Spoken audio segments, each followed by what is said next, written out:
Hello guys, আপনারা দেখতে পাচ্ছেন আমাদের টাঙ্গাইল আঞ্চলিক ব্যবস্থাপক সম্মানিত শ্রদ্ধেয় শামসুর আলম জ্যাঠেম ভাই এবং সকল সিনিয়র কর্মীবৃন্দ ভাই উপস্থিত একসাথে দুই ভাইয়ের জন্য ফুল দিয়ে শুভেচ্ছা। আমাদের টাঙ্গাইল এরিয়া মনসুর আলী ভাই এবং আবু বক্কর সিদ্দিক এলাসিন এরিয়া ভাই দুজনকেই টাঙ্গাইল আঞ্চলিক কার্যালয় অফিসে ফুল দিয়ে শুভেচ্ছা। তাদের জন্য দুজনের জন্য শুভকামনা রইল।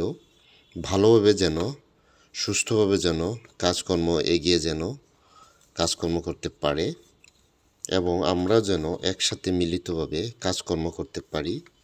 সবাই দোয়া করবেন, সুস্থ থাকবেন, ভালো থাকবেন। Thank you so much for watching. Bye by.